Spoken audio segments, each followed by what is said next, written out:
usab ni BP Sara no kay kagahapon mga higala gisaulog ang usa ka tuig gikan sa pagdakop o pagdala kang kaning Pangulong Rodrigo Duterte dito may higala sa The Hague, Netherlands.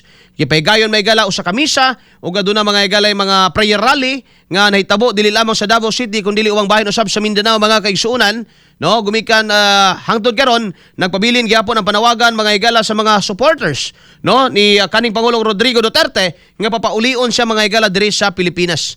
Si Pangulong Rodrigo Duterte, klaro man kaayo, mga higala nga biktima. Niini mga higalang hisgutanan sa politika. O biktima mga higala sa kainutil niya tong leader mga higala sa Pilipinas karon nga si BBM. Bullseye! Kauban si Katropan Arnel Cortez. Bullseye! Now, ato sa paminahon mga higala kining pamahayag ni Vice President Sara Duterte, wag na to isumpay kini mga higalang kalabot na nining unta gi-anticipate ni mga higala ning gubat kay kasayod naman sila daan. Sige, dong, palihog ko diha tira sa katuang video. Assalamualaikum warahmatullahi wabarakatuh. Madayaw mayong adlaw kaninyong tanan. Magandang araw sa inyong lahat. Ngayong araw, ginugunita natin ang unang anibersaryo ng isang kaganapang sumubok sa ating demokrasya at sa mga prinsipyo ng due process at rule of law. Ang naganap na extraordinary rendition o kidnapping kay dating Pangulong Rodrigo Duterte ay isang seryosong paalala na ang batas ay hindi dapat ginagamit bilang sandata para sa politika o personal na interes.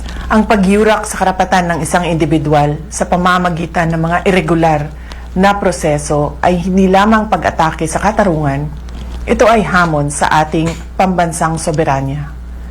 Ang isang tunay na malayang bansa ay pinapatakbo ng sariling mga institusyon na malaya mula sa anumang panlabas na panghihimasok o dikta.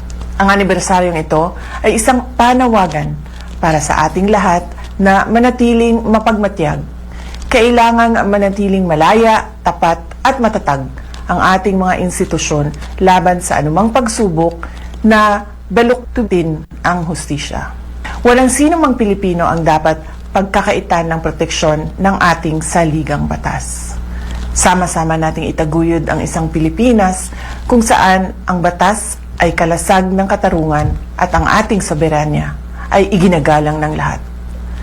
Patuloy nating ipaglaban ang dangal ng ating bansa. Mahalin natin ang Pilipinas para sa Diyos sa bayan at sa bawat pamilyang Pilipino. Syukran. Assalamualaikum. FM Katropa. Alas 9:50 na may galantag na sa ato ang pagpanagumanuban. Karon mga igsoon, ang tanaw sa mga nasod sa ato under gyud kaayo. Labi na sa ICC nga isgutanan bay. Although dili ta membro pero we submit. Klaro kayo nga gisurrender na to may galang atong soberanya ngadto ni mga tawhana. Bisan may galang atong katungod sa pagtaral sa atong kaugalingong citizen o ang pag-exercise sa justice o sa hustisya. Wala na to ni mga higala, wala na tayo believe sa atong kaugalingong hustisya nga naman. Even ang mga tao may galang nga naa sa kalihukan o naa may gala sa institusyon. Mismo mga higala nga naa sa ombudsman, no nga kanhi mga higala DOJ secretary. Dili daw kaya, no? Dili daw kaya sa Pilipinas nga i-trial mga higala. No, kining kaso sa war on drugs o kanang ginaingon nilang mga EJK. Ano dili man kaya? Kaya kung muna mga higala nga atong barugan o ato ng dawaton nga premise maigson nagpasabot nga wala na'y kapuslanan di ay. Ang ato mga higalang kaugalingong sistema sa justice sa Pilipinas. Bullseye! Dili. Naagod na mga igsoon. Kaya agod na. Ang problema lang mga higala nasudlan nig pamulitika and then we yield to the foreign power mga kaigsuonan.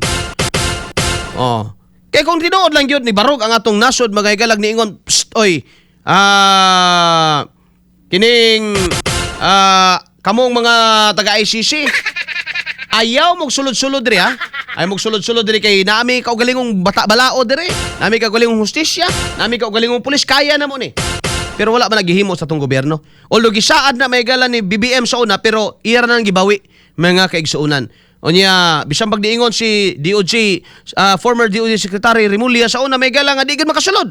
No? Di gid na maki-coordinate mga higala kay it's an insult kuno mga higala sa atong sistema, sa atong balao diri.